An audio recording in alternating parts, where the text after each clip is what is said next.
कसं परत चैतन्य प्राप्त करून द्यायचं हा त्यांच्यापुढे प्रश्न असतो. आणि ते ही हरिशरण शब्द ऐकतात आणि पाठीमागे वळून पाहतात. हे 4 कुमार त्यांना दिसतात. सनक, सनंदन, सनातन आणि सनत कुमार हे 4 जण त्यांचं दर्शन त्या ठिकाणी होतं. आणि दर्शन झाल्यानंतर नारद त्यांना विचारतात सनकादिर्षींना, सनकादिर्षी हो, त्या ठिकाणी सांगा की भक्तीचे 2 मुलं बेशुद्धावस्थेमध्ये, मूर्छितावस्थेमध्ये पडलेले आहेत, त्यांना पुन्हा सचेतन करण्याकरता सत्कर्म कर. आकाशवाणी झाली, कोणतं कर्म करू? बऱ्याच प्रकार त्या ठिकाणी सनकादिर्षींनी सांगितले. आणि सनकादिर्षींनी सगळ्यात शेवटी सांगितलं की त्यांना पुन्हा चैतन्य प्राप्त करून द्यायचं असेल ना, तर तू श्रीमद भागवताची कथा कर. त्यावेळेला नारद मात्र म्हणतात की अहो, भागवत म्हणजे वेदांचं सार, आणि वेद म्हणजे मुक्ती प्राप्त करून देणार, मोक्ष प्राप्त करून देणार. तुम्हीच तर आरतीमध्ये रोज म्हणतात ना, वेद तरुंचे मधुर फळ स्वादुरसे जे सोज्वळ. वेद तरुचं फळ आहे ना, वेद वृक्षाचं फळ तुम्ही सांगितलंय ना भागवत म्हणजे. आणि मग ते तर मुक्ती प्राप्त करून देणार, ज्ञान वैराग्यानं परत सचेतन कसं करणार ते? त्यावेळेला सनक सांगतात की नाही रे, हे ना, हे फक्त वेदांचं सार नाहीये, तर हे वेदांचं सार आहे, उपनिषदांचं सार आहे. आणि या पूर्वी घडलेल्या 17 पुराणांचं सार देखील या 18व्या श्रीमद भागवत पुराणामध्ये नोंदवलेलं आहे. त्याकरता हे जसं मुक्ती प्राप्त करून देणार आहे, तशा सगळ्या इच्छा पूर्ण करणार असं श्रीमद भागवत आहे. तुमच्या सगळ्या मनोकामना पूर्ण करतं ते. फक्त मुक्ती प्राप्त करून देण्याचं तर कार्य करतं अशातला प्रकार नाहीये, ते तर करतच करतं, परंतु तुमच्या सगळ्या इच्छा पूर्ण करण्याचं कार्य हे श्रीमद भागवत त्या ठिकाणी करतं. त्याकरता मग सनकांना नारद म्हणतात की ठीक आहे, तुम्हीच कथा सांगा. आणि त्या ठिकाणी आपण कथेला ठिकाणी सुरुवात करूया. आणि मग सनकादी ऋषींना व्यासपीठावरती बसवलं जातं. नारद समोर बसतात. अनेक ऋषीगणांना त्या ठिकाणी बोलवलं जातं आणि त्या ठिकाणी भागवताला सुरुवात होते. भागवत कोणाकरता चाललेलं आहे? ज्ञान आणि वैराग्य. बरोबर, छान. भक्तीचे जे 2 मुलं आहेत, ज्ञान आणि वैराग्य, यांना पुन्हा सचेतन करण्याकरता, त्यांना पुन्हा चेतना प्राप्त होण्याकरता, बेशुद्ध अवस्थेमधनं ते बाहेर येण्याकरता त्या ठिकाणी श्रीमद भागवताची कथा सुरू केलेली होती. कुठे सुरू केली ती? हरिद्वार या ठिकाणी. हे पडलेले आहेत कुठे? मूर्छित अवस्थेमध्ये यमुनेच्या तीरावर. कथा कुठे चालली आहे? गंगेच्या तीरावरती. पण तो आपला शास्त्र असं सांगतं की ज्याच्या निमित्तानं कथा करतो आहोत किंवा ज्याच्या निमित्तानं कोणताही कर्म करतो आहोत, मग जप असेल, तप असेल, काही अनुष्ठान असेल, तर तो व्यक्ती कुठेही असला तरी त्याचं फल त्या व्यक्तीला त्या ठिकाणी मिळतं असं आपल्याला शास्त्र वचन आहे. त्यामुळे त्यांच्याकरता ते आहेत यमुनेच्या तीरावरती. त्यांच्याकरता भागवताचा सप्ताह चाललेला आहे गंगेच्या तीरावरती. गंगेच्या तीरावरती चाललेला असलेल्या या सप्ताहाचा परिणाम असा होतो की पहिल्या दिवशीची कथा पूर्ण होते. आणि पहिल्या दिवशीची कथा पूर्ण झाल्यानंतर हे ज्ञान वैराग्य हळूहळू असे डोळे उघडायला सुरुवात करतात. दुसऱ्या दिवशी पूर्ण डोळे उघडतात, उठून बसतात. तिसऱ्या दिवशी उभे राहतात. चौथ्या दिवशी थोडं थोडं चालायला यायला लागतं. 5व्या दिवशी आता चांगले सचेतन खायला प्यायला लागलेले असतात. भक्तीला कळून चुकलेलं असतं की अरे माझ्या या ज्ञान वैराग्यांकरता कुणीतरी श्रीमद भागवताची कथा करत आहे. भक्ती, ज्ञान आणि वैराग्य यांना पुष्टी करणारे कर्म, त्यांना ताकद निर्माण करणारे या भागवतातनं काय होतं, या कथा कीर्तनातनं काय होतं, तर ह्या कथा कीर्तन प्रवचन ही जी आहेत ना, ही भगवंताला भक्ती ज्ञान वैराग्यांना पुष्टी म्हणजे काय म्हणतात, ताकद निर्माण करून देणारे ह्या सगळ्या गोष्टी आहेत. हे जे काही जलदेवस्था असतात, ह्या ज्या काही दश दिग्पाल असतात, लोकपाल असतात, यांना देखील पुष्टी प्रदान करणाऱ्या, ताकद निर्माण करून देणाऱ्या या गोष्टी म्हणजे आहेत कथा, प्रवचन, कीर्तन, नाम संकीर्तन, अखंड नामस्मरण. त्यामुळे ह्या लोकपालांना सृष्टी रचनेकरता त्या ठिकाणी ताकद मिळत असते. भक्ती ओळखून जाते की आपल्या कथा कोणीतरी भागवत कथा करत आहे. 6 दिवस पूर्ण होतात. 7व्या दिवसाला सुरुवात होते आणि 7व्या दिवसाच्या कथेला सुरुवात झाल्यानंतर इकडे ज्ञान वैराग्य आणि भक्तीला सगळं कळून चुकतं की अरे आपल्या कथा भागवत कथेचं सुरुवात त्या ठिकाणी हरिद्वार या ठिकाणी झालेली आहे, सुरू झालेलं आहे. आणि भागवत सुरू झालेलं आहे म्हटल्यानंतर भक्ती, ज्ञान, वैराग्य हे तिघही त्या कथास्थानापाशी येतात, असा मोठा मांडव टाकलेला असतो आणि त्या मांडवामध्ये सगळेजण बसलेले असतात आणि त्या कथा मंडपामध्ये भक्ती ज्ञान वैराग्यांसह त्या ठिकाणी प्रवेश करतात.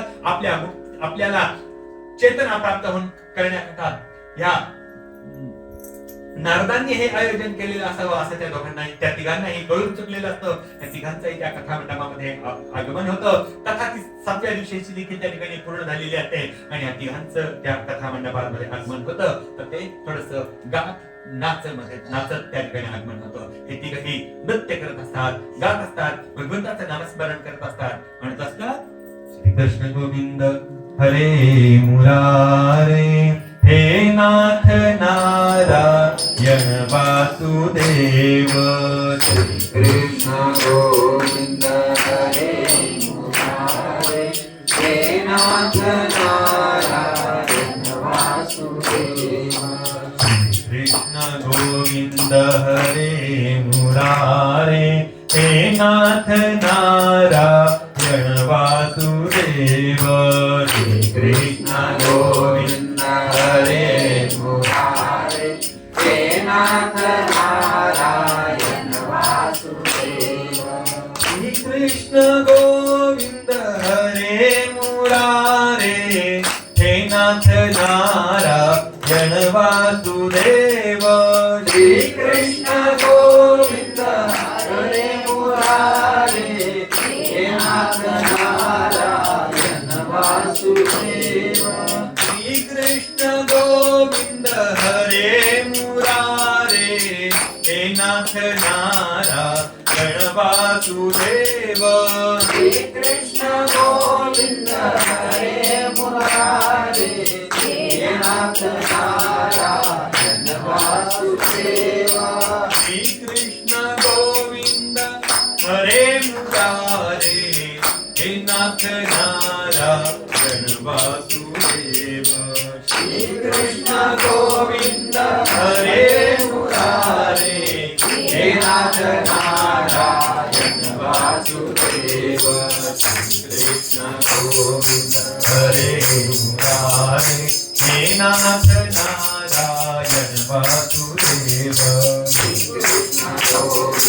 मुरारे हे नाथ नारायण वासुदेव.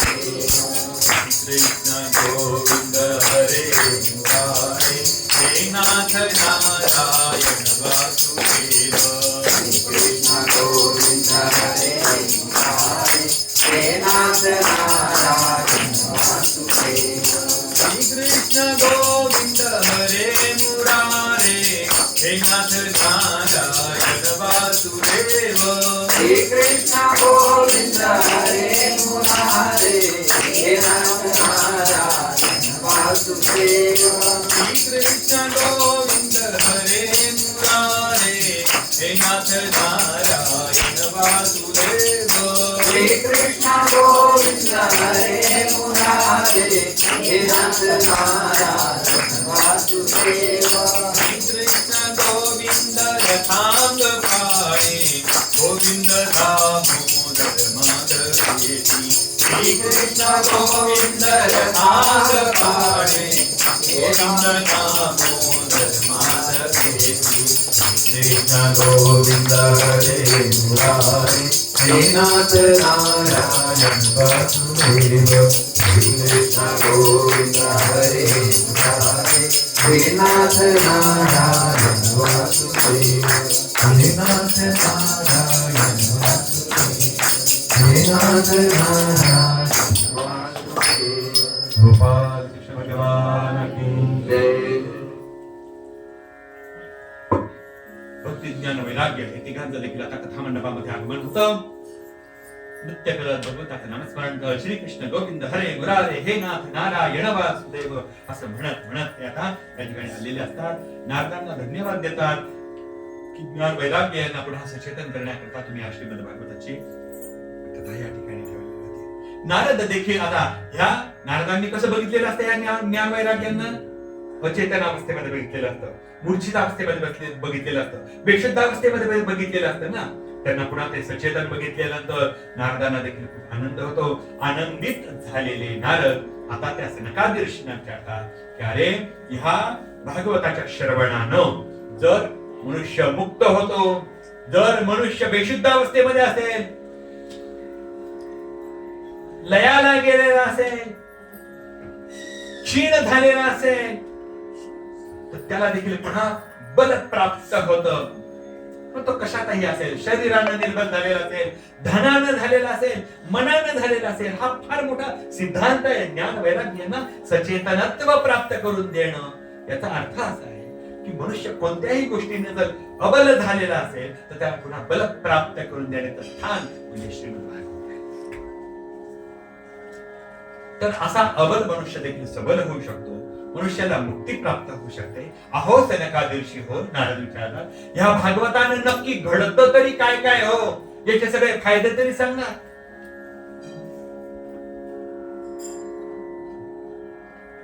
सनकादिर्षी सांगतात, अरे नारदा, सांगितलं ना तुला, भागवत म्हणजे यम यम चिंतयते काम तंतन प्राप्नोति निशितम, जे ज्या इच्छा आहे त्या सगळ्या पूर्ण करण्याचं कार्य हे भागवतामुळे होत असतं. फक्त अत्यंत श्रद्धेनं याचं श्रवण त्या ठिकाणी केलेलं पाहिजे. अत्यंत पाप्यातला पापी व्यक्ती देखील या भागवताच्या कथा श्रवणानं त्या ठिकाणी मुक्त होत असतो. कितीही मोठा गंज त्याच्या डोक्यावरती पापाचा असू द्या, परंतु या भागवताचं श्रवण जर मनोभावानं त्यानं केलं तर तो मनुष्य निष्पाप बनतो. पाप सगळे जळून जातात त्याची. जसं अग्नीमध्ये इंधन जळून जावं त्याप्रमाणे या भागवताच्या श्रवणानं सगळ्या मनुष्याची पाप ही त्या ठिकाणी जळून जात असतात. पाप ही आपल्या अस्थींना चिकटलेली असतात. यत्वत आस्थीगतम पाप, त्यामुळे आपल्या अस्थी देखील आपल्याला ठेवायला नाही सांगितलं, त्या देखील गंगेत प्रवाहित करून द्यायला सांगितलं. पाप्याचा पापी देखील मुक्त होतो असं त्या ठिकाणी सांगितलं. आणि हे सांगत असताना आता सनकादिर्षी त्या नारदाला एक आख्यान सांगायला सुरुवात करतात की तुला एक याचं आख्यान सांगतो, आई छानशी कथा सांगतो, गोष्ट सांगतो, म्हणून ते गोष्ट सांगायला सुरुवात करतात. अत्यंत भागवताचं सगळ्यात परम पवित्र असलेलं आख्यान, की जे नुसतं आख्यान आपण ऐकलं तरीही आपण पापमुक्त होतो असं ते आख्यान आहे. त्या आख्यानाला म्हणतात गोकर्णाचे आख्यान. आणि आता हे सनकादिर्षी नारदाला गोकर्ण आख्यान सांगायला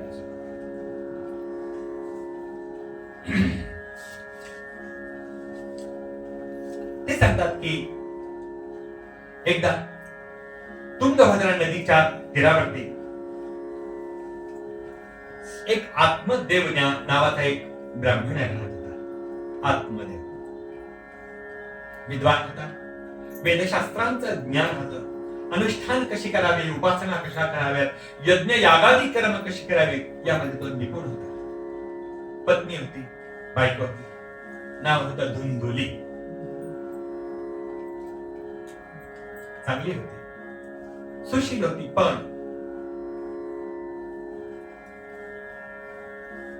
जराशी संशयी होती, जराशी कामचुकार होती, बडबड खूप आवडायची, टीव्ही पाहायला खूप आवडायचं, गप्पा मारायला खूप आवडायची, अशी होती ती धुंधुली.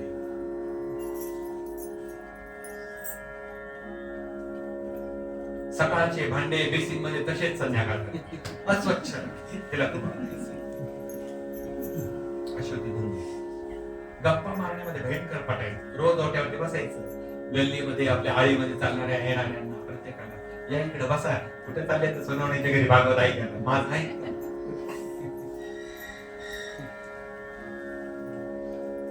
गप्पा मारत बसते, प्रत्येकाशी काहीतरी बोलत राहायचं.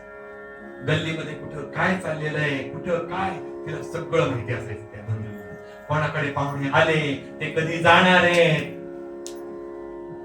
कुठून आले, रस्त्यातच अडवून तिला सगळ्यांना ती विचारायची, कुठं, किती दिवस मुक्काम, घरी पोहोचले सुद्धा नाही, त्याच्या हातच जातात नका कसं असतं. बडबडीमध्ये खूप पडते. कोणाकडे काय आहे, कोणाची सून कशी आहे, कोणाची सासू कशी आहे, कोणाच्या घरात काय आहे, कोणाला काय गेलंय, कोणाला काय, कोणाच्या मांजरीला किती पिल्लं झाले, सगळं हिला माहिती असेल. अशी होती ती धुंधुली. बडबड करण्यामध्ये इतकी निपुण होती की त्या नवऱ्याला काही बोलूच देत नव्हती. आतमध्ये हिचाच पट्टा चालू सकाळपासून. त्यांनी फक्त मान हलवायची, भाजी आणा, त्याने फक्त पिशवी घ्यायची, बोलूच देत नव्हती. अशी होती ती धुंधुळ. काही काही बायका असतात नवऱ्याला बोलूच देत तो आपला फक्त ऐकत असतो, आतमध्ये बसला. एकदा 4-5 महिन्यापूर्वीची गोष्ट आहे. एक बाई माझ्याकडे आली. माझ्या पुढे अशी एक जन्मकुंडली पत्रिका माझ्या पुढे अशी आदळली. मला म्हणे, गुरुजी पहा तरी हो म्हणे, याच्यात काय? म्हणलं, का कोणाची? म्हणले, हे आमच्या नवऱ्याची आहे म्हणे. म्हणलं, का बरं काय झालं? म्हणे, काय ते रात्री बेरात्री 12-1-2 वाजता बडबड करता म्हणे रात्री झोपेमध्ये. म्हणलं, दिवसा तुम्ही त्याला बोलू देत नसाल तर रात्री बोलतो, त्याचं काय चुकलं विचारायचं?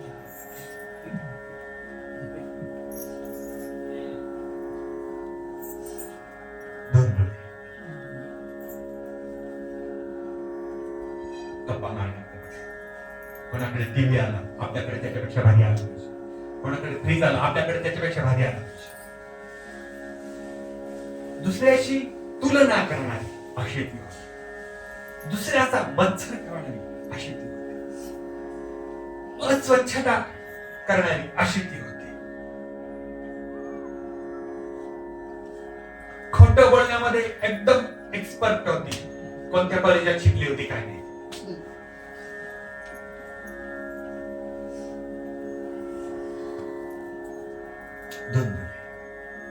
आतमध्ये विचार शांत होते. दोघांचा संसार चालला.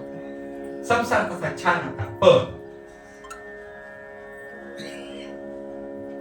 एक दुःख त्यांना होतं. ते दुःख असं होतं की त्यांना संतती नव्हती, ना कन्या ना पुत्र. त्या आत्मदेवाने अनेक प्रकारचे यज्ञ केले, अनेक प्रकारच्या उपासना केल्या, व्रत केले, वैकल्य केले, दान धर्म केला, ब्राह्मण भोजन केलं, संत भोजन केलं, अन्नदान केली, काही केलं, संतती होईल. आता मात्र नाराज झाला जीवनामध्ये. एवढा कमी पापी आहे की मला काही संतती होऊ नये, ना कन्या ना पुत्र. आणि हे जर नसेल तर मी कोणाकरता जगायचं, कोणाकरता हे पैसे कमवून आणायचे, कोणाकरता? असा नाराज झालेला, जीवनावरती उदार झालेला असा हा आत्मदेव एक दिवस स्वतःच्या जीवनाचा कंटाळा आल्यामुळे आत्मत्याग करण्याकरता तो एकदा जंगलामध्ये निघून जातो, पत्नीला वगैरे कुणालाही न सांगता. आणि तो निघून गेल्यानंतर कशाला कोणाकरता जगायचं नाही असं त्याला वाटलं. आणि मग तो एका विहिरीच्या एका झाडाच्या तीरावरती येतो. आणि विहिरीच्या तीरावरती आल्यानंतर तो पाहतो विहिरीला पाणी भरपूर आहे. आणि विहिरीला पाणी भरपूर आहे असं बघितल्यानंतर त्याला वाटतं या विहिरीमध्ये आपण आत्मत्याग करावा, आत्महत्या. त्याला वाटायला लागते एक मोठा दगड तो आणतो. आपल्या उपरण्यानं दोरीनं तो दगड तो बांधतो. ती दोरी आपल्या कमरेला बांधतो. ह्या मोठ्या दगडासह आपण त्या विहिरीमध्ये उडी घेऊ, म्हणजे हा दगड खाली तळाला जाईल, आपण त्या दगडाबरोबर तळाला आपलं शरीर, मृत शरीर देखील वरती नको. इतकं जीवनाला कंटाळा, आत्मत्याग करण्याचा विहिरीमध्ये रोखून नानाविध प्रकारच्या शंका, नानाविध प्रकारचे तर्क, नानाविध प्रकारचे योजना तो करत असताना, आत्मत्याग करण्याचा विचार करत असताना दगड बांधलेला आहे, आता उडी घेणार. तेवढ्या पाठीमागे एक महात्मा आलेले असतात आणि ते महात्मा ते आत्मदेवाला थांबवतात, म्हणतात, थांब, काय करतोयस? आत्मत्याग करणं, आत्महत्या करणं हे महा पाप आहे, तुला माहिती नाही? सोडतो कमरेचा दोर, इकडे ये. तो तेजस्वी उत्तम प्रकारच्या योग्यतेचा असा तो महात्मा ज्या वेळेला त्या आत्मदेवाला दिसतो त्यावेळेला तो आत्मदेव आपलं दोर सोडतो आणि धावत धावत त्या महात्म्यापाशी जातो, त्या संतांपाशी जातो. त्या संतांपाशी गेल्यानंतर, त्या महात्म्यापाशी गेल्यानंतर त्या महात्म्याचे पाय तो धरतो, रडायला लागतो, घट्ट पाय पकडतो आणि घट्ट पाय पकडल्यानंतर रडायला लागतो. म्हणतो की काय करू मी जगून? मला संतती नाही, ना कन्या ना पुत्र, कोणाकरता जगावं? मी आत्महत्या करत होतो, काय चुकीचं होतं महात्मा सांगा मला. एखाद्या बापाला वाटत नाही का आपल्या घरामध्ये काहीतरी एखादी पुत्र असावा किंवा कन्या असावी, कन्या वा पुत्र काहीतरी असावं, त्यांना खोड्या कराव्या, रोज त्या ठिकाणी मला काहीतरी आणायला लावावं, आज चॉकलेट आणा, आज बिस्किट आणा, काहीतरी खेळणं आणा, त्याने मला हट्ट करावा असं बापाला वाटत नाही का आपल्या मुलीनं किंवा मुलानं आपल्याकडे हट्ट करावा? मला जर तसं वाटत असेल तर काय चुकीचं आहे महात्मा? मला सांगा माझं काय चुकीचं आहे? त्याने दुडू धावावं, त्यानं पहिलं पाऊल टाकताना मी त्या ठिकाणी माझ्या बाळाचं बघावं, आणि हे जर मला बघता येणार नसेल तर मी पुढे करता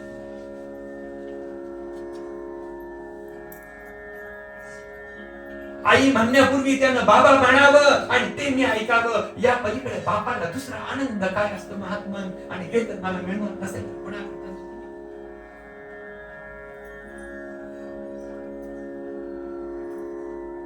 मला काहीतरी खेळणं आणायला लावावं आणि खेळणं मी आणल्यानंतर त्यानं त्या ठिकाणी उड्या माराव्या, ते खेळणं खेळावं, खेळता खेळता फोडून टाकावं आणि फोडल्यानंतर सुद्धा त्यानं तो आनंद व्यक्त करावा, आणि त्याच्या त्या खेळणं फोडण्यातला तो आनंद मला बघायला मिळालेला नाही महात्मा, आजपर्यंत मला बघायला मिळालेला. मी एखादी वस्तू नाही आणली, विसरलो, आणि त्या माझ्या बाळानं, त्या मुलीनं किंवा मुलानं माझ्याशी कट्टी घ्यावी, माझ्याशी अबोला धरावा, कुठेतरी कोपऱ्यात जाऊन रुसून बसावं, आणि मला त्याला रुसवा काढण्याची संधी मला मिळाली नाही महात्मन. त्या माझ्या मुलीचा किंवा मुलाचा रुसवा काढण्याची संधी मला मिळाली नाही. असं असेल कितीही कामावरनं घरी आला बाप, आणि त्यानं जर कितीही मोठा पदाधिकारी असला, मोठा उच्च क्लासवर ऑफिसर असला, तरी घरी आल्यानंतर त्या मुलीनं किंवा मुलानं म्हणावं, नाही घोडा घोडा व्हा, आणि पाठीवरती बसावं, पाठीवरती असे गुद्दे मारावे, आणि चल पुढे घोडा, चल पुढे घोडा असं म्हणावं. आणि त्या मोठ्या क्लासवर ऑफिसरने देखील आपल्या मुलीसमोर किंवा मुलासमोर एखादी घोडा व्हावं. हा आनंद मला मिळाला नाही महात्मन, मला मिळाला नाही. कशा करता तुम्ही सगळं?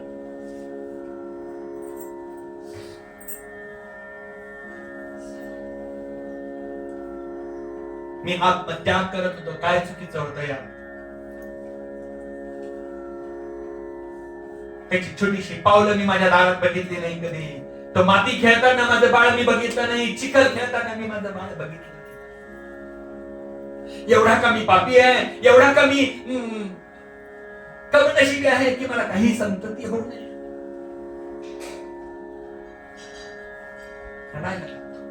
त्याच्या त्या रडण्याच्या अश्रूनं त्या महात्म्याची पाय त्या ठिकाणी धुतली जातात, पायावरती सगळं पाणी पडलेलं असतं.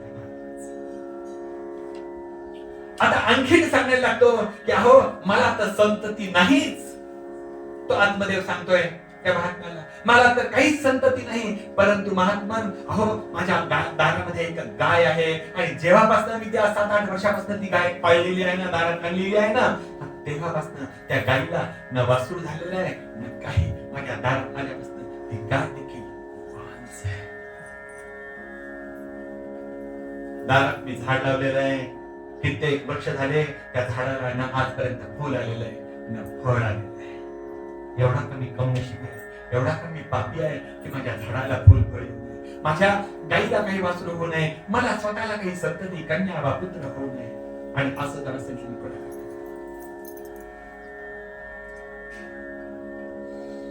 रडायला लागतो.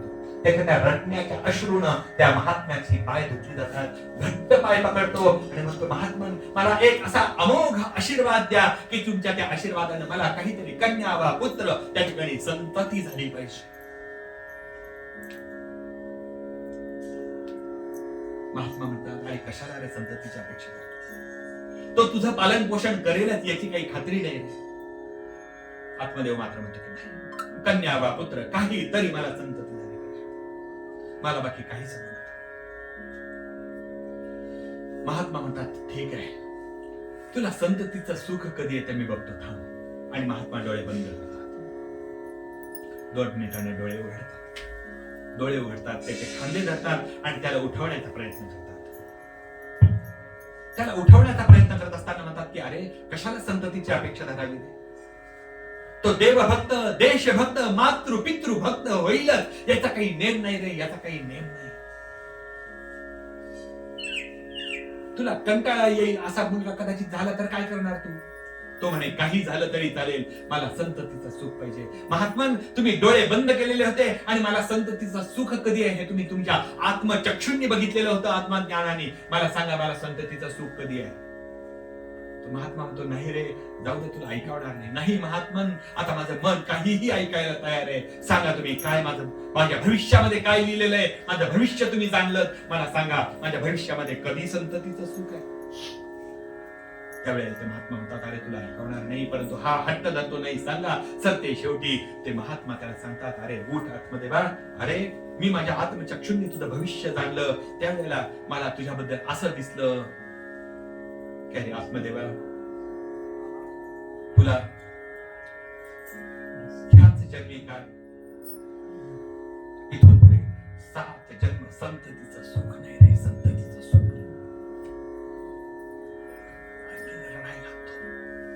डोळ्यात अश्रूंच्या धारा त्या ठिकाणी पडायला लागतात. महात्मा असा काहीतरी अमोघ आशीर्वाद द्या की तुमच्या त्या आशीर्वादाला काहीतरी संतती झाली पाहिजे, काहीतरी संतती झाली पाहिजे. त्या महात्म्याला तिची दया येते आणि दया आल्यानंतर तो महात्मा आपल्या झोळीमध्ये हात घालतात आणि झोळीतनं हात काढून एक फळ त्याच्या हातामध्ये देतात. म्हणतात, आत्मदेवा घे हे फळ, आपल्या बायकोला खाऊ घाल, आजपासून 1 वर्षानंतर तुला सुंदर मुलगा होईल, जा. महात्मा त्याच्यावरती प्रसन्न होतात. आत्मदेव अत्यानंदित होतो, त्या महात्म्याला नमस्कार करतो, प्रदक्षिणा मारतो, ते फळ घेतो आणि धावत धावतच आपल्या घरी येतो. पत्नी धुंदोली वाटत बघत असते, दाराशी बसलेलीच असते. आपले पती न सांगता कुठे गेले, चिंता दूर झालेली असते. पतीला पाहिल्यानंतर तिचा तो असलेला जुना स्वभाव आता जरासा निवळलेला असतो. पती आल्यानंतर तिला थोडासा आनंद झालेला असतो. ती आपल्या नवऱ्याला आतमध्ये घरामध्ये घेऊन जाते. कधीही चहा पाणी न विचारणारी धुंदोली आज मात्र आपल्या पतीला त्या ठिकाणी दूध, चहा, कॉफी काहीतरी त्या ठिकाणी विचारते. मला न विचारता तुम्ही कुठे गेलेला आहात हो, असं त्या ठिकाणी आपल्या नवऱ्याची विचारपूस करते. त्यावेळेला नवरा मात्र सांगतो की मी कुठेतरी अरण्यात गेलेलो होतो, एक महात्मा भेटले, त्यांनी हे फळ दिलं, धुंदुली हे फळ खा, आजपासून 1 वर्षांनी तुला सुंदर मुलगा होईल, असं त्या महात्म्यांनी सांगितलेलं आहे. याचं तू ग्रहण कर.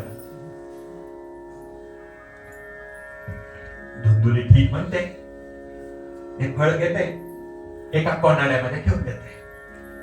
पूर्वी घराला कोनाडे होते बघा, आठवतं ना तुम्हाला? हा, आता मुलांना माहिती नाही ते कोनाडे म्हणजे काय.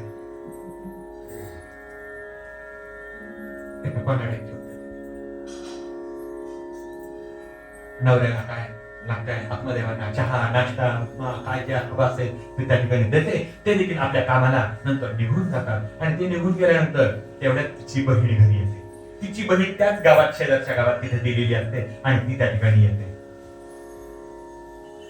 त्या धुंदुलीची बहीण धाकटी बहीण असते, लग्न झालेलं असतं, शेजारच्याच गावात तिला दिलेलं असतं. ती त्या ठिकाणी येते आणि ती त्या ठिकाणी मग दोघी बहिणींच्या गप्पा सुरू होतात. दोघीच्या बहिणींच्या गप्पा कशा सुरू होतात ते काही मी जास्त सांगणार नाहीये. मग त्यांच्या गप्पा सुरू झाल्यानंतर मग ती म्हणते, धुंदुली म्हणते तिच्या बहिणीला, काय सांगणार अगं, आमच्या ह्यांना काही कळतच नाही. कुठंतरी गेले, कोणत्या तरी बाबांनी फळ दिलं आणि ते म्हणतात की ते फळ खा, फळ खाल्ल्यानंतर मुलगा होईल. असं कुठं फळ खाल्ल्यानंतर मुलगा होत असतो का? भस्म लावल्यानंतर पुढे मुलगा होत असतो का? पिंपळाला प्रदक्षिणा मारल्यानंतर पुढे मुलगा होत असतो का? काहीही करतात, ह्यांना काही कळतच नाही. नवऱ्याला काही कळतच नाही असं त्या ठिकाणी त्या बहिणीला सांगते. बऱ्याच घरी आम्हाला हे शब्द ऐकायचे, काय सांगणार गुरुजी, यांना काही कळतच, काही काही आणून ठेवलंय पा.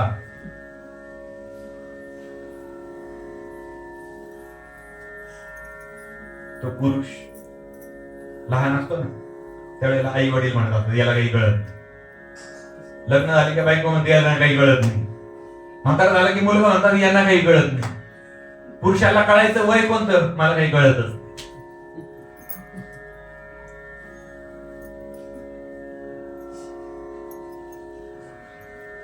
बहिणीला सांगते यांना काही कळतच नाही.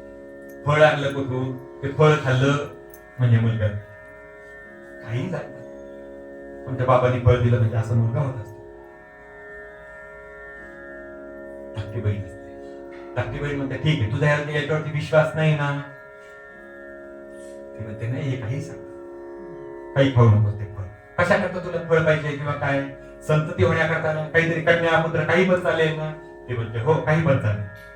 ती म्हणते ठीक आहे, काही काळजी करू नका. तुमच्याकडे संपत्ती भरपूर, माझ्याकडे संतती भरपूर. धाकटी बहीण सांगते, माझे 4 मुलं मामाकडे गेलेले आहेत, 4 घरी ठेवलेले आहेत, 4 बरोबर घेऊन आलेले आहेत आणि 1 पोटात आहे. आणि पोटातले जे काही जन्माला येईल ते तुझं आहे म्हणून सांगून देऊ आपण. तू मात्र गरोदर असल्यासारखं सोम करायला सुरुवात कर. धाकटी बहीण सांगते, लगेच गणित करत बसा नका का. 4 मामाकडे गेले, 1 2 3 4 घरी आहेत म्हणजे 4 जणी. थोडक्यात बहुसंतती आहे हे सांगण्याचं माझा हे आहे. हा नाही तर ते मोजून गणित करून मला सांगा.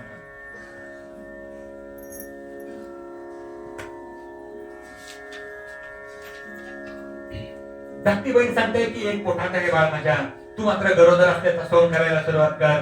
जे मूल होईल, मुलगा हो मुलगी हो, हे तुझं आहे मग आपण असं सांगू. ठीक आहे काय. धाकटी बहीण सांगते त्या प्रकारे करायला.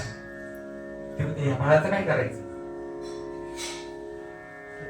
श्रद्धाने आणि अश्रद्धाने अशी जी आहे तिला म्हणतात धुंबुली. श्रद्धाने तुझं त्या फळावरती फेकून द्या ना कचऱ्यामध्ये. नाही ते महात्म्यानं दिलेले, मग खा. ती श्रद्धा पण नाही, फेकून देण्यासारखी अश्रद्धा पण नाही.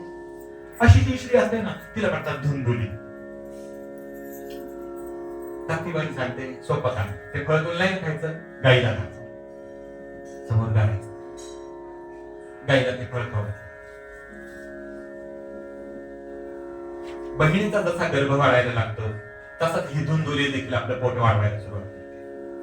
तिचे 9 महिने त्या ठिकाणी पूर्ण होतात. की त्या ठिकाणी तिला मुलगा होतो धाकट्या बहिणीला, आणि मुलगा झाल्यानंतर हा मुलगा धुंदुलीलाच झालेला आहे असं त्या ठिकाणी सांगण्यात आल्यानंतर त्या ठिकाणी अत्यानंद त्या ठिकाणी होतो. आतमध्ये हे देखील अनेक प्रकारचा दानधर्म त्या ठिकाणी करतात. धुंदुलीला मुलगा झाला असं म्हणून धुंदुली देखील आपल्या धाकट्या बहिणीला आपल्याच घरी तिनं ठेवून घेतलेलं असतं. कारण की बाळाची देखील जोपासना करण्याकरता कोणीतरी हवं होतं ना, म्हणून त्यांनी धाकटी बहीण देखील घरी ठेवून घेतलेली असते. फळाचा परिणाम असा झालेला असतो की तो मुलगा झाला ना त्याच्याबरोबर 3 महिन्यानंतर त्या गायीला मुलगा होतो. ती गाय बरोबर राहिलेली असते त्या फळामुळे. त्या बहिणीला मुलगा होतो, त्यानंतर 3 महिन्यानंतर बरोबर त्या गायीला देखील मुलगा होतो. मनुष्यासारखा देह, फक्त परिणाम एवढेच की फक्त कान त्याचे गायीच्या कानासारखे असते. असा मुलगा त्या गायीला होतो, मनुष्याकार. त्या मनुष्याकार त्या बाळाला देखील आतमध्ये घरात होतो, दोघांमध्ये 3 महिन्याचा. हा मुलगा खरा मुलगा जो आहे त्या बहिणी झालेला तो धुंदुलीला झालाय असं त्या ठिकाणी सांगण्यात येतं. तो मुलगा आता हळूहळू मोठा व्हायला लागलेला तो. बहीण देखील तिथेच असते, तिला दूध पाजायचं, अजून करायचं, जमून करायचं, बाळाचं संगोपन करायचं, म्हणून ती बहीण हवीच असते, म्हणून त्या ठिकाणी ती बसलेली असते. या मुलाला देखील आता वाढवण्याचं कार्य त्यांच्याकडनं सुरू असतं. आता वेळ येते त्यांचं नाव ठेवायचं, बारसं करायचं. आणि बारसं करायचं त्यावेळेला ती धुंदुली म्हणते की माझ्या मुलाचं नाव मी ठेवणार, माझ्या नावाला मॅचिंग असं माझ्या मुलाचं नाव मी ठेवणार. त्या गाईच्या बाळाचं नाव जर तुम्हाला ठेवायचं असेल तर ठेवा असं. ठीक आहे काय. मग त्या धुंदुली आपल्या मुलाचं नाव ठेवते धुंदुकारी. धुंदुलीला मॅचिंग म्हणून त्याचं नाव धुंदुकारी असं ठेवलं. आणि मग आत्मदेवाला म्हणते त्या बाळाचं नाव तुम्हाला ठेवा. आणि मग आत्मदेव त्या बाळाचं नाव ठेवतात गोकर्ण. जिथे कान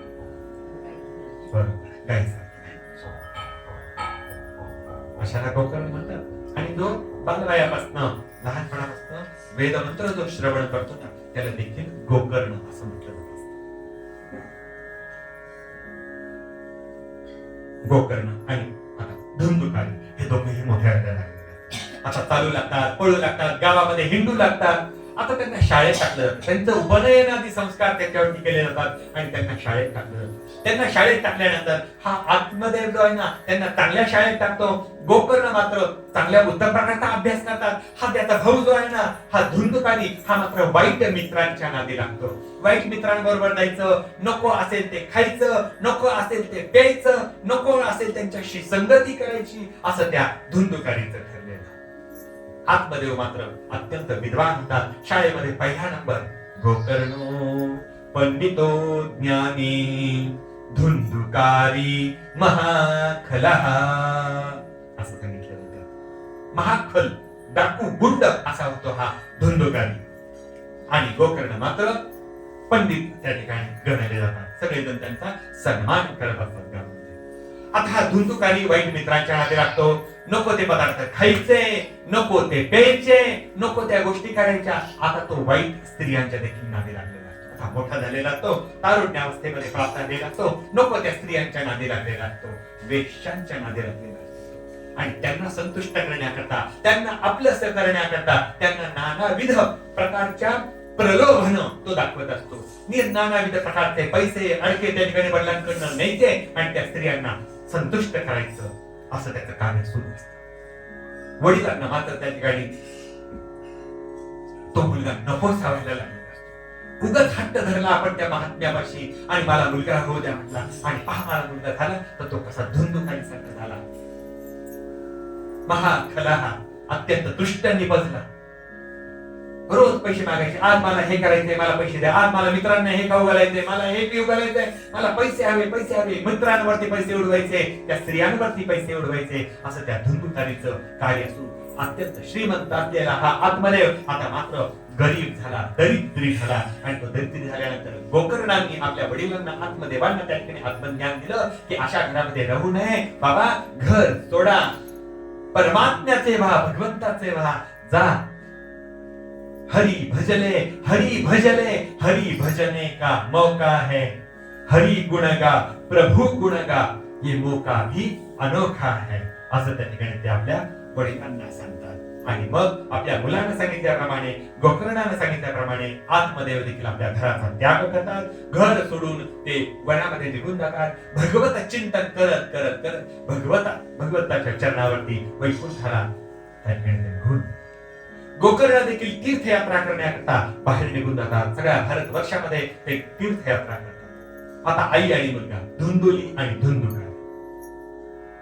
आईकडे पैसे मागायचे. त्या स्त्रियांना मला संतुष्ट करायला पैसे दे, दागिने दे. दागिने संपले, पैसे संपले. घरातले भांडे कुंडे न्यायचे आता आणि भांडे कुंडे विकून त्या स्त्रियांना संतुष्ट करायचे. भांडे कुंडे देखील संपून गेलेले होते. त्या धुंदुलीला देखील आता आत्मक्लेश त्या ठिकाणी निर्माण झालेला होता की अरे नको त्या मुलाची आपण जोपासना केली. आजपर्यंत मला हवं ते नाव त्याचं ठेवलं, त्याची नको ते लाड आपण केले. आणि तिला देखील आता जीव नकोसा होतो. आणि तिला जीव नकोसा झाल्यानंतर ती धुंदुली देखील घरातल्याच एका आडामध्ये आपला प्राण त्याग करून टाकते. आता धुंदुकार एकटाच, घरामध्ये काही नाही. आता रोज चोऱ्या करायच्या आणि चोऱ्या करून आपल्या मित्रांना काही खाऊ पिऊ घालायचं, त्या स्त्रियांना देखील संतुष्ट करायचं. असं त्याचं कार्य सुरू. एक दिवस असाच चोरी करत करत करत हा धुंदुकारी राजाच्या राजमहालामध्ये पोहोचतो. राजाच्या राजमहालातल्या मौल्यवान वस्तू त्या ठिकाणी तो चोरतो आणि त्या चोरलेल्या वस्तू त्या स्त्रियांना तो देतो. त्या स्त्रिया देखील त्याच्यावरती संतुष्ट होतात. आणि संतुष्ट झालेल्या स्त्रिया एक दिवस मात्र त्या स्त्रियांना, त्या वेश्यांना, त्यांना वाटायला लागतं की अरे हा आता मात्र धुंदुकारी आपल्याला प्रसन्न करून घेण्याकरता तो त्या ठिकाणी राजाकडे रोज चोऱ्या करतोय. एक दिवस हा धुंदुकारी पकडला जाईल आणि हा पकडला गेल्यानंतर राजा याला शिक्षा करेल, मारेल, याला कैदेमध्ये टाकेल. आणि माझा हा एवढा चोरून नेलेला माल त्या ठिकाणी कुठे नेलेला आहे हे विचारतील. त्यावेळेला हा धुंदुकारी मात्र बोलेल, सगळं सांगून टाकेल. आपल्याकडे हा नवरत्नांचा हार आणला, अमुक आणलं, तमुक आणलं, हे सगळं तो सांगून देईल. आपण देखील पकडल्या जाऊन राजा आपल्याला देखील शिक्षा करेल. आपल्याकडे जमलेलं हे एवढं मोठं सगळं मौल्यवान वस्तू देखील त्यांना परत द्यावे लागतील. त्यापेक्षा न रहेगा बाज न बजेगी बासुरी. त्यापेक्षा धुंदुकारीच न राहिला तर. आणि मग ह्या सगळ्या स्त्रिया काय करतात, या तिथे पाय बांधतात, हात बांधतात, त्याला खूप चोप देतात, मारतात. आणि त्याच्या तोंडामध्ये लाल लाल विस्तवाचे निखारे त्याच्या तोंडामध्ये टाकले जातात. आणि सत्य शेवटी तो गतप्राण होतो, मृत्युमुखी होतो. आणि मृत्युमुखी पडल्यानंतर तो त्याच गावामध्ये वाईट कर्म केलेले असतात ना, त्यामुळे त्याला पिशाच्य योनी प्राप्त होते. आणि पिशाच्य योनी प्राप्त झाल्यानंतर त्याच गावामध्ये तो पिशाच्य रूपामध्ये फिरत असतो. त्याचा भाऊ असतो गोकर्ण. गोकर्ण तीर्थयात्रा करत असतो, गयेला गेलेला असतो.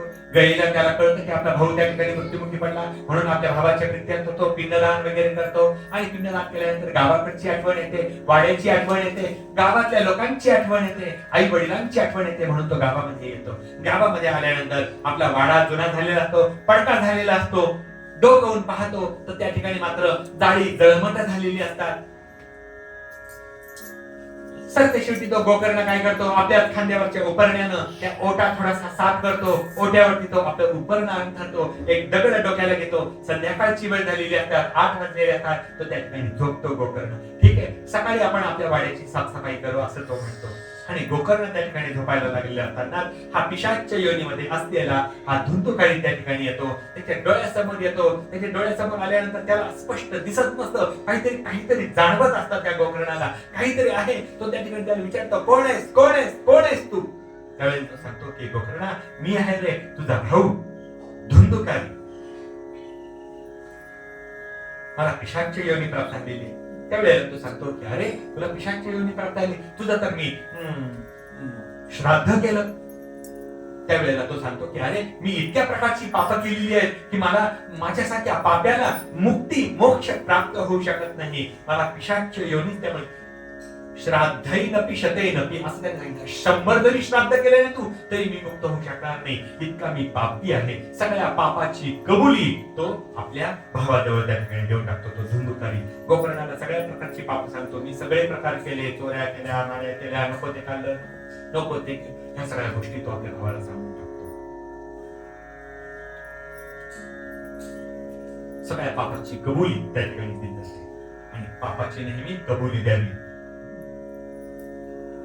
2 गोष्टी अशा आहेत की ज्या उजेडात केल्या ना तर त्यांना निशा होते. एक म्हणजे पाप आणि दुसरं म्हणजे पुण्य.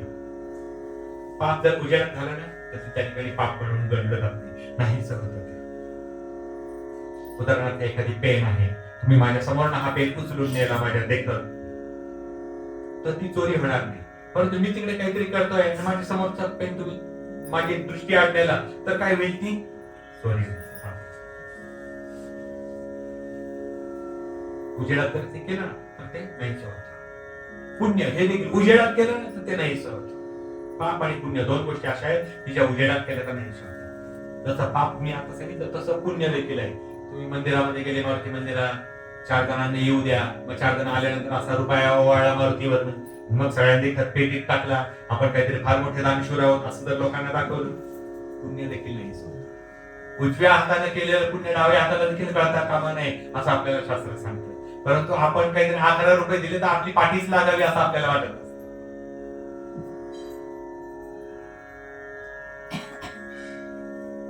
सगळ्या प्रकारच्या पापाची कबुली या धुंदुकारीकडनं गोकर्णाला दिली जाते. आणि गोकर्णाला सगळ्या प्रकारची पापाची कबुली दिल्यानंतर हा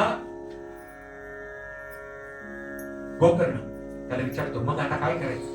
त्यावेळेला तो सांगतो की मला हे पिशाच्य योनी जी आहे ना, हे मला सहन होत नाही रे, यातनं मला तू मुक्त कर, यातनं मला तू मुक्त कर. गोकर्णाला माहिती नसतं त्यातनं मुक्त कसं करायचं. तो त्याला आश्वासित करतो फक्त, ठीक आहे मी तुला मुक्त करतो.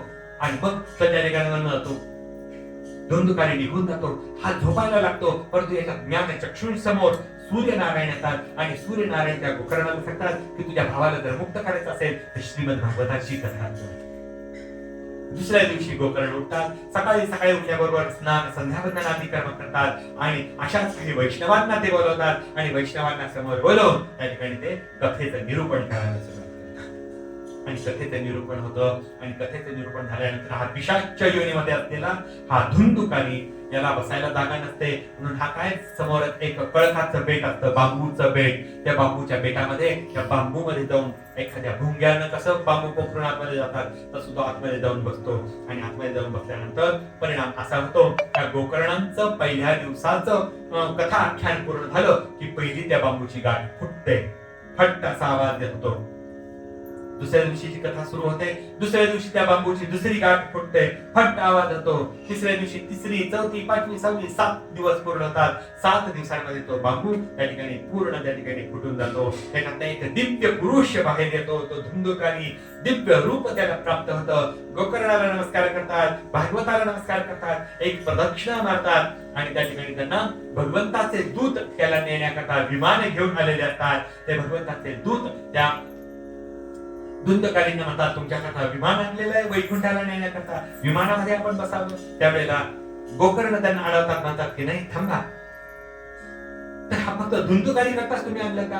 कथा तर बऱ्याच जणांनी ऐकली, मग त्या धुंदुकारीला का तुम्ही नेताय?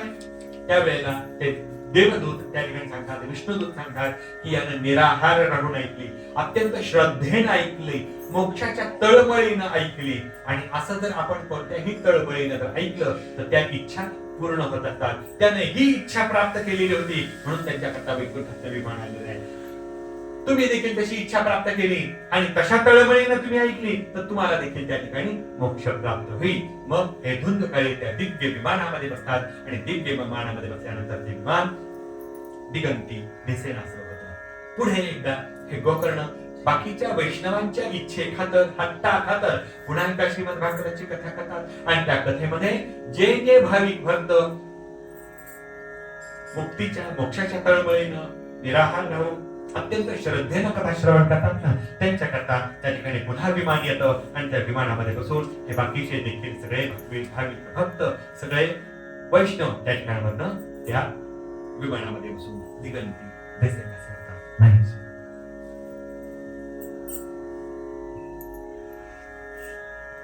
गोकर्ण त्यानंतर तीर्थयात्रा करण्याकरता निघून जातात. असं हे अत्यंत परम पवित्र असलेलं हे गोकर्णाचं पापी असलेला हा धुंदुकारी सुद्धा ज्या कथेने मुक्त झाला. आपण तर धुंदुकारीपेक्षा कमी पापी आहोत 100%. ज्या अर्थी भागवत कथा ऐकायला आलेला आहोत त्या अर्थी आपण त्या योग्यतेचे आहोत.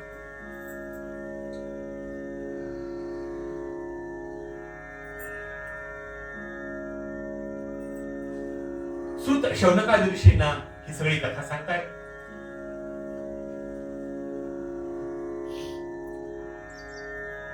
पुढची कथा साधारण अर्धा तास अजून चाललेली आहे. वेळ किती झालेला आहे? माझ्याकडे काही घड्याळ नाही.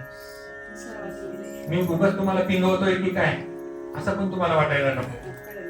बऱ्याच जणांचे पाय दुखत आहेत मला कळतंय.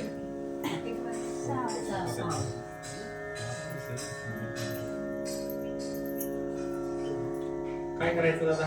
अजून अर्धा पाऊण तास कथा घ्यायची का आरती घ्यायची? उद्या बरोबर 3 वाजेला मात्र कथा करणार आहोत. आजची अर्धा तासची कथा आहे ती पण आपण बरोबर उद्या करू. बरोबर 6 या वेळेला बरोबर आमची कथा सांगते. रोज रोज जाणार आहे. तुम्हाला पण खूप विलंब होईल, अंधार होईल असं मी देखील करणार नाहीये. मी देखील जसे तुम्ही नियम पाळायचे तसे मी देखील काही नियम पाळायचेच आहे.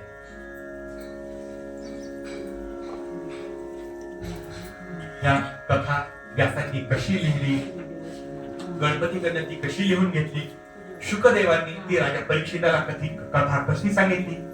परीक्षिताला देखील आजपासून 7व्या दिवशी तक्षक नावाचा सर्प येईल आणि तुला दंश करेल आणि 7व्या दिवशी तुला मृत्यू प्राप्त होईल असा त्या परीक्षिताला हा शाप का मिळाला आणि त्यानं या शुकदेवांकडून ही कथा कशी श्रवण केली ही आपण उद्या ऐकणार आहोत बरोबर 3 वाजता. आज पहिला दिवस आहे आणि आजच्या कथेमध्ये शक्यतो आख्यान म्हणजे महात्म्य, हे महात्म्य एवढंच सांगावं असं देखील आहे. त्यामुळे आपलं महात्म्य पूर्ण झालेलं आहे.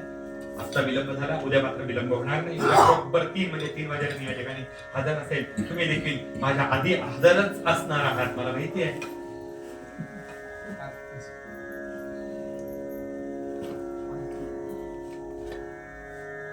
तुम्हाला जे आता कागद दिले ना आम्ही, त्या पॅम्पलेट दिलेत ना, त्याच्यामध्ये आरती श्रीमद भागवताची आरती आहे. जय हो जय श्री भागवता.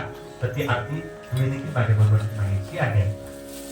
आता हे कागद आज दिले तुम्हाला, परंतु माझ्याकडे संपले. आता काय मी परत देणार नाहीये तुम्हाला. अरे इच्छा हे कुठून आणलं तुम्ही?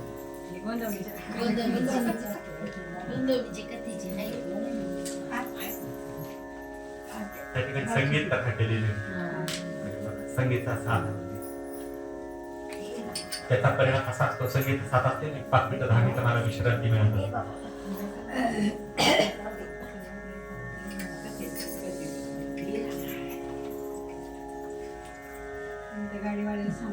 अडीचला सेट तिकडे हो हो हो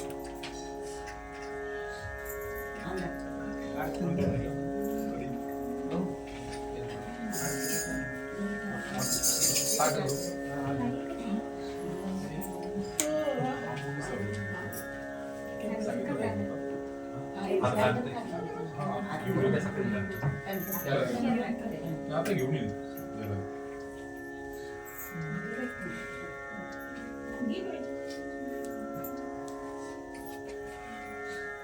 पंखा बंद करा. कोण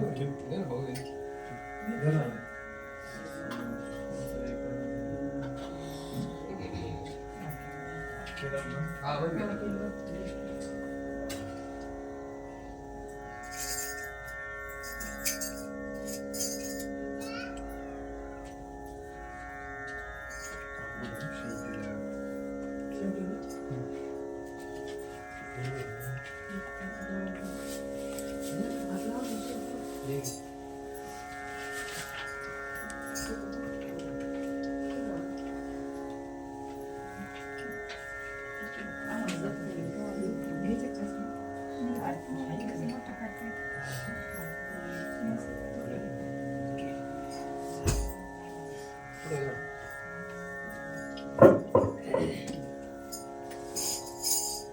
भरता दुःखहरता भरता विनाशी दुर्गी पुरगी प्रेम गोपाळयाची सर्वांगी सुंदर पतिंदुराची संकीर्णचे मान फळाची देव जय मंगलमूर्ती होती राजमूर्ती दर्शन मात्रे मन चरणे मात्रे मन कामना पूर्ती जय देव जय देव रत्नाकळित पराशर गौरी कुमारा चंदनाची ओटी कुंकुम केशरा हिरे दडित मुकुट शोभतो भरा कुंदंते मपुरे चरणी घालरिया जय देव जय मंगलमूर्ती होती राजमूर्ती दर्शन मात्रे मन चरणे मात्रे मन कामना पूर्ती जय देव जय देव संबोधरणी सांबर परिवर वंदना सरळ तोंड वस्त्र तुंड स्त्रीलेना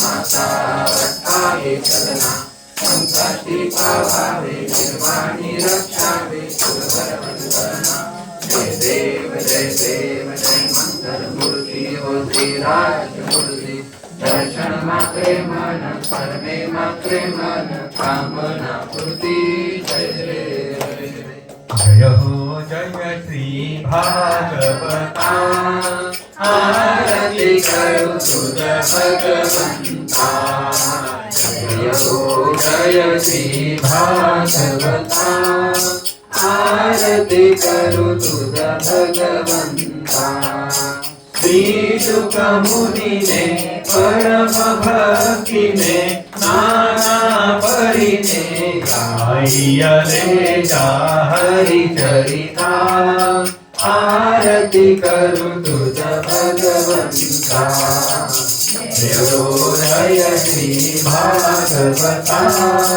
आरती करू तुझ भगवंता वेद तरुते मधुर फळ साधुर ते दोषर आत्मा राम मुनी सकळ ते मुनी झाले जन सुफळ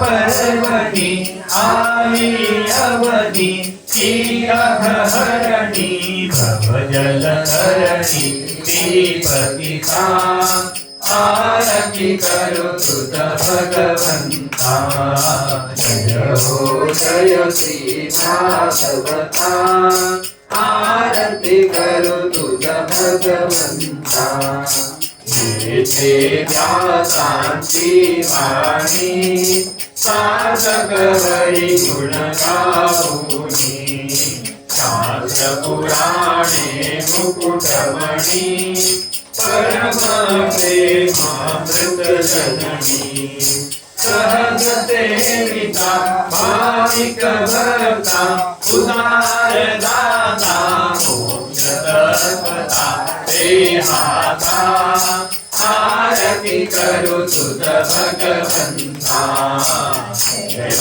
जय श्री भागवता आरती करू तुझ भगवंता गमते तनुमानस तीर्थ बालक तो पाहे युक्त निर्मल भक्ति जले भरित विहरे हरिहं सचिचित्त लोक सुखमरे संत पिज पुरे ते मुनि रमले भान हरपले रस पीता आरती करू तुझ भगवंता जय हो जय श्री भागवता आरती करू तुझ भगवंता अपार महिमा ग्रंथाचा वदवेना कोणासाचा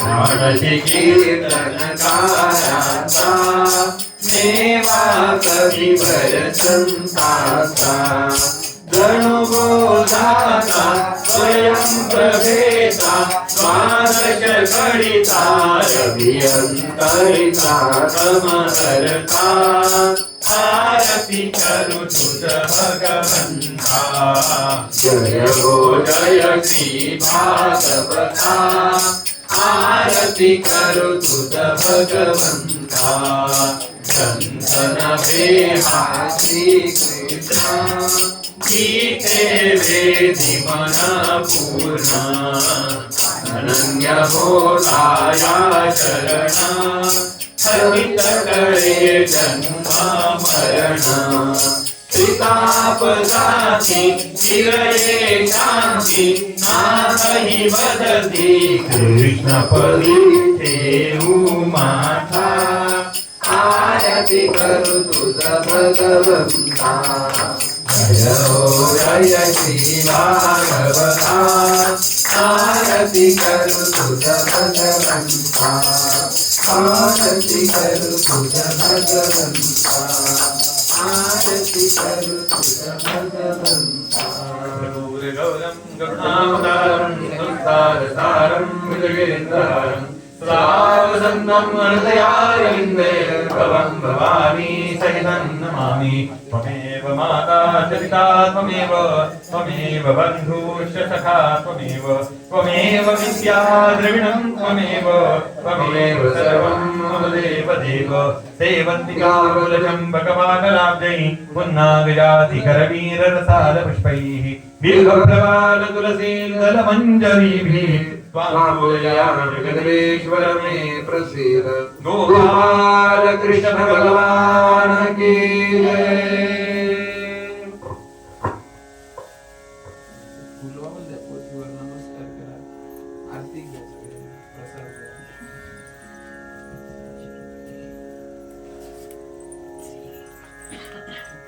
म्हणजे ताटी घेऊन हळूहळू इकडून तिथं उभा राहा. या सगळ्यांनी आरती इकडे येऊन